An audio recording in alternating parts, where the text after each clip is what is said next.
Hey friends, welcome back to our channel Informa Technicals. This is Jazz and I'm gonna be your instructor for the C programming tutorial. So my friends, if you are new to this channel, then please subscribe this channel and like this video. And don't forget to hit the bell icon for more latest updates like this. Today we will learn decision control and looping statements in C programming. The conditional branching statements have to jump from one part of the program to another depending on whether the particular condition is satisfied or not. This decision control statements include if statement, if else statement, if else if statement, and switch statement. So let's begin. So as you guys know, we are going to do this program on our mobile phone. So let's start. Very first, we are going to put here a header file, which is #include stdio.h. stdio.h stands for Standard Input and Output Library or header file. After that, we will write the main function from where the execution of our program will be start. Let me tell you something more using about if-else. The if statement is the simplest form of decision control statements that is frequently used in decision making. The if structure may include one statement or n statements enclosed within curly braces.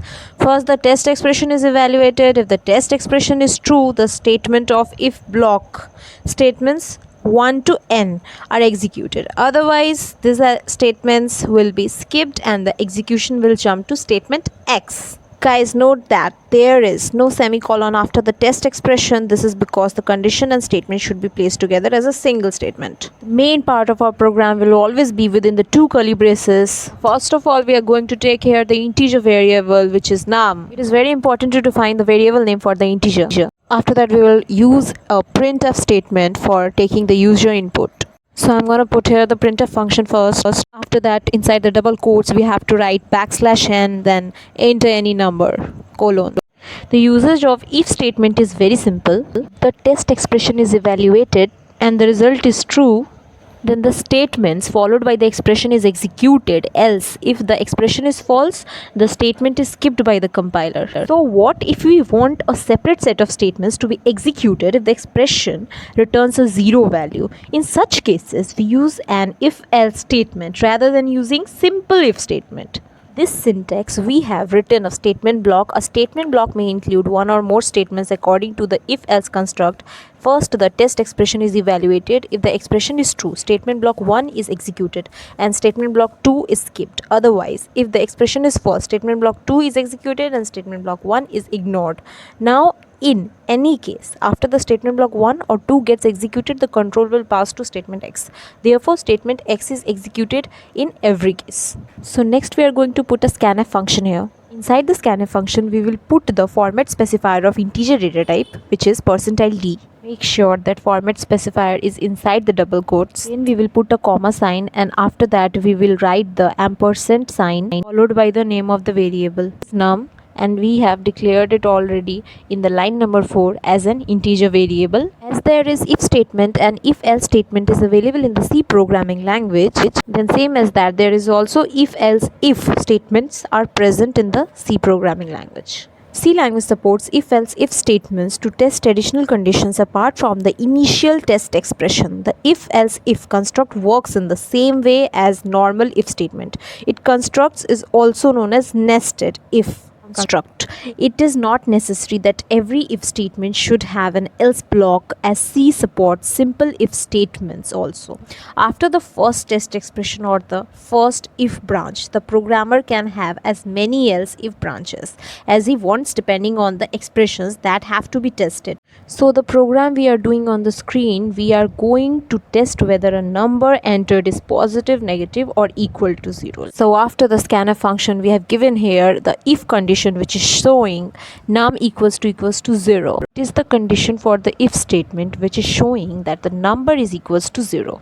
And then it will be printed that the value is equals to 0.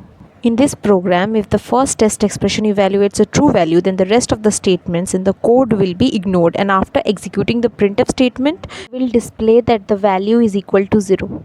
and the control will jump to the return 0 statement. So we are going to do here a if else if statement program, so the every concept of the three statements will be clear to us. Next we are going to do here the else condition, which will show that if the num is greater than 0, then what will be displayed on the screen. So as we know that the numbers greater than 0 are the positive numbers, so we will write here in the printf function followed by the \n inside the double quotes that the number is positive.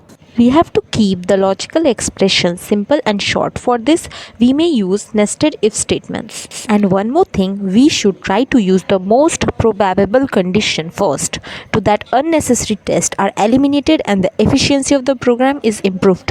Also friends, do not use floating point numbers for checking for equality in the text expressions. Braces must be placed on separate lines so that the block of statements can be easily identified.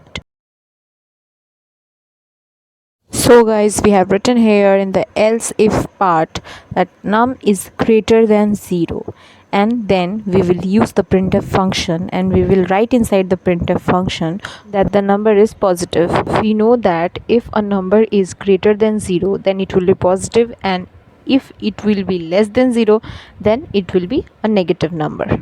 If we will try to emit the else if part from here, then the program will not print anything in the output if the number is not equals to 0, and it will immediately jump into the statement X. If the test expression 1 will be true, then other statement blocks will be not executed. Only the first statement block will be executed. And same for the else if test expression 2 also.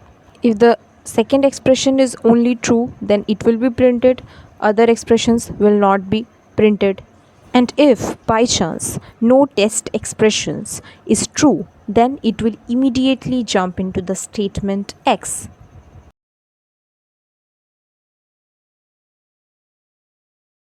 So here we are going to put one more else part, that if the number will be negative, then what should it show as output?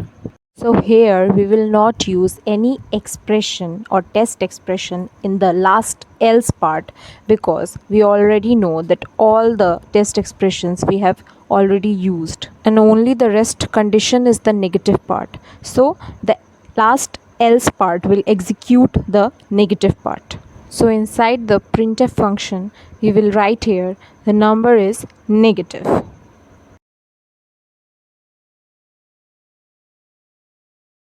Guys, one more thing, always keep in mind that in every if test expression or any else if test expression, there is no need to put any semicolon there.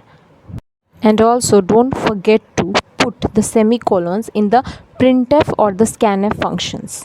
So finally we have finished the program with the return command, and now let's see the program's output.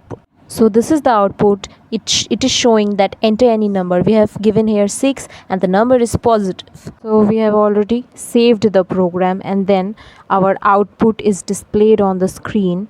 So guys, please follow this channel for more tutorials on the C programming in HTML like this. See you in the next tutorial. Till then, keep learning. Bye.